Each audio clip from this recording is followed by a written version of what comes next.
प्यारे बच्चों, सुप्रभात। आज हम करेंगे गलता लोहा पाठ का अगला पार्ट, जिसमें बताया गया है कि उसके पिता ने जो स्वप्न देखा था कि उसका बेटा पढ़ लिख के बड़ा हो जाएगा, तो आगे क्या हुआ देखें। मोहन पढ़ लिख कर वंश का दारिद्र्य मिटा दे, यह उनकी हार्दिक इच्छा थी।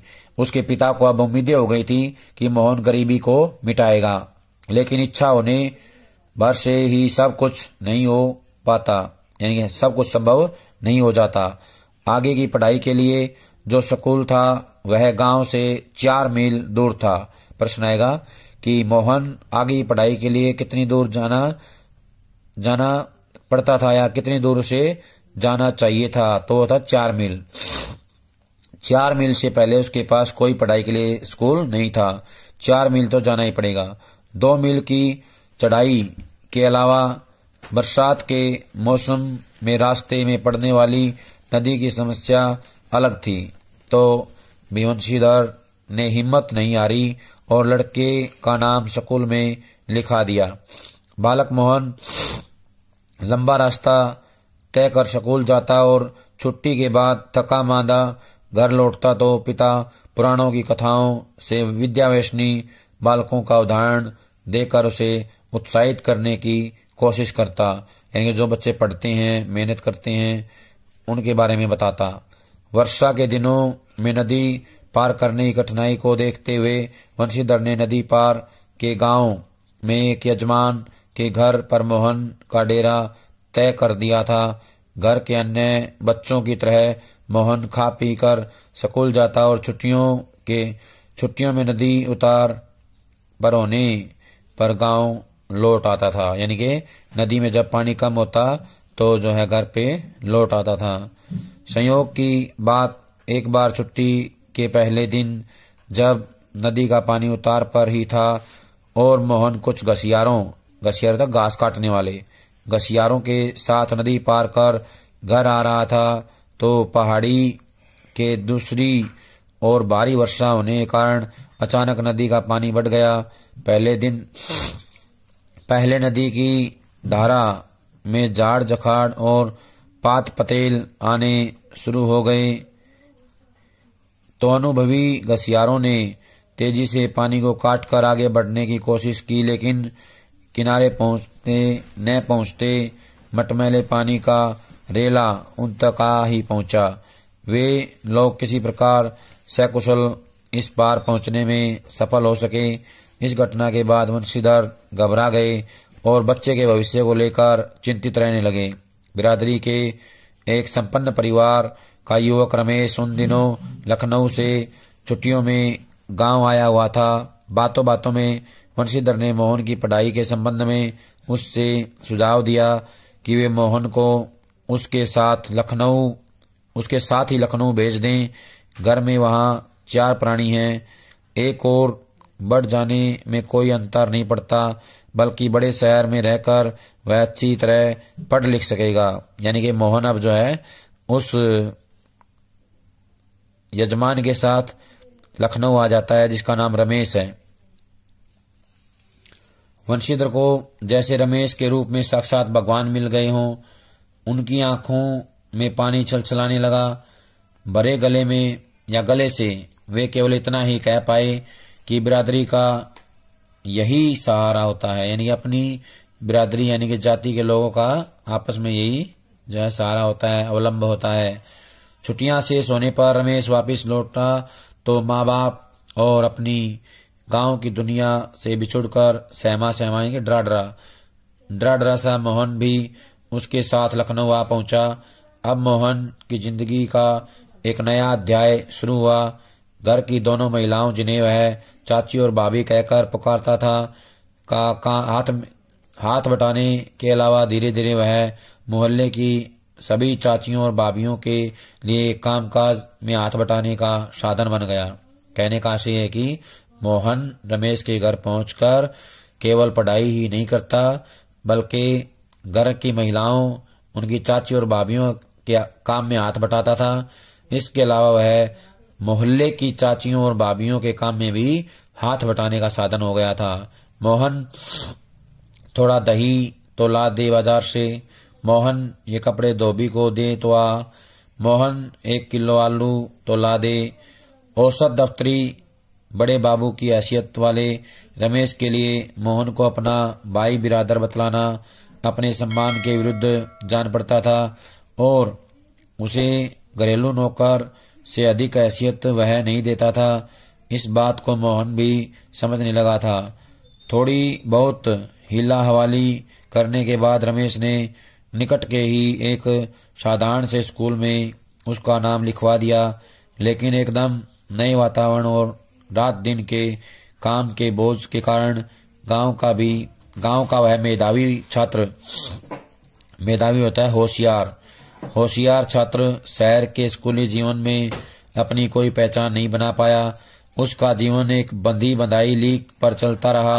साल में एक बार गर्मियों की छुट्टियों में गांव जाने का मौका भी तभी मिलता जब रमेश या उसके घर का कोई प्राणी गांव जाने वाला होता, वरना उन छुट्टियों को भी अगले दर्जे की तैयारी के नाम पर उसे शहर में ही गुजार देना पड़ता था।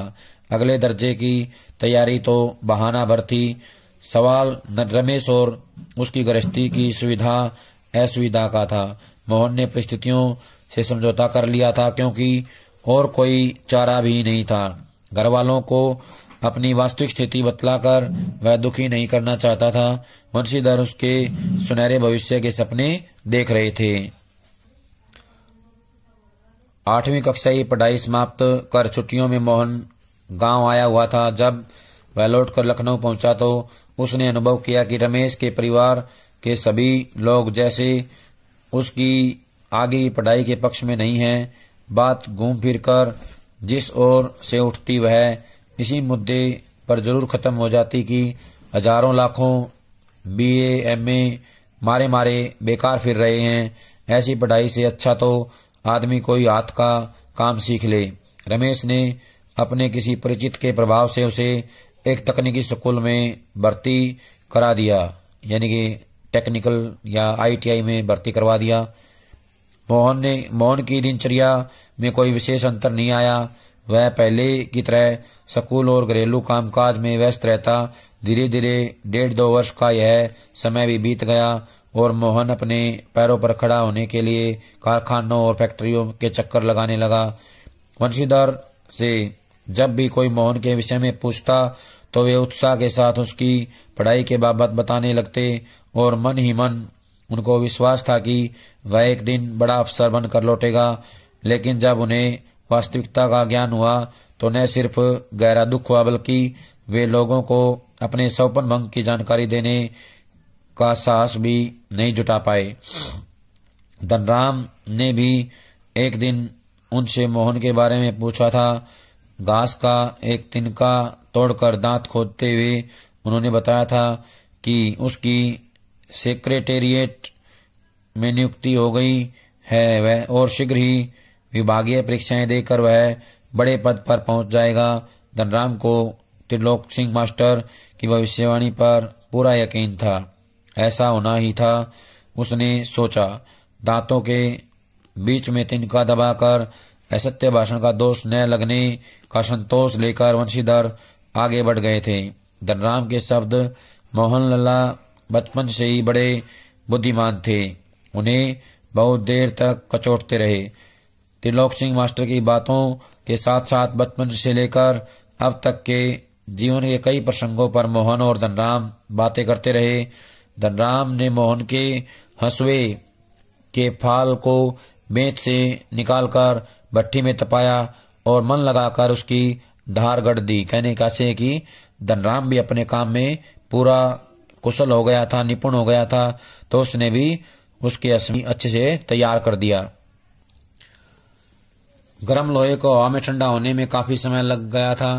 धनराम ने उसे वापस बेंत बनाकर मोहन को लौटाते हुए जैसे अपनी भूल चूक के लिए माफी मांगी हो।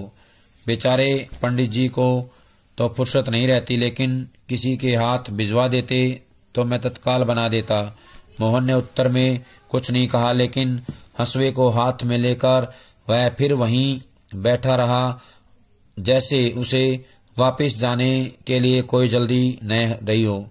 सामान्य तौर से ब्राह्मण टोले के लोगों का शिल्पकार टोले में उठना बैठना नहीं होता था। किसी कामकाज के सिलसिले में यदि शिल्पकार टोले में आना ही पड़ा तो खड़े खड़े बातचीत निपटा ली जाती थी। ब्राह्मण टोले के लोगों को बैठने के लिए कहना भी उनकी मर्यादा के विरुद्ध समझा जाता था। पिछले कुछ वर्षों से शहर में जा रहने के बावजूद मोहन गांव की इन मान्यताओं से अपरिचित हो ऐसा संभव नहीं था। धनराम मन ही मन उसके व्यवहार से असमंजस में पड़ा था, लेकिन प्रकट में कुछ नहीं कहा और अपना काम करता रहा। असमंजस होता है उलझन में पड़ गया था। लोहे की एक मोटी छड़ को भट्ठी में गलाकर धनराम गोलाई में मोड़ने की कोशिश कर रहा था। एक हाथ से सड़सी पकड़कर जब वह दूसरे हाथ से हथौड़े की चोट मारता तो निहाई पर ठीक घाट में सिरा न फंसने के कारण लोहा उचित ढंग से मुड़ नहीं पा रहा था। कहने का आशय है कि जिस तरह से वो आकार देना चाहता था उस तरह से लोहे की छड़ को आकार देने में जो है असमर्थ था। सड़सी होता है पलाश के जैसा किसी भी लोहे को पकड़ने का औजार, एक औजार होता है पलाश के जैसे। मोहन कुछ देर तक उसे काम करते हुए देखता रह गया। फिर जैसे अपना संकोच त्याग कर उसने दूसरी पकड़ से लोहे को स्थिर कर लिया और धनराम के हाथ से हथौड़ा लेकर नपी तुली चोट मारते अभ्यस्त हाथों से दौकनी फूंक कर लोहे को दोबारा भट्टी में गर्म करते और फिर निहाई पर रखकर उसे ठोकते पीटते सुगढ़ गोले का रूप दे डाला।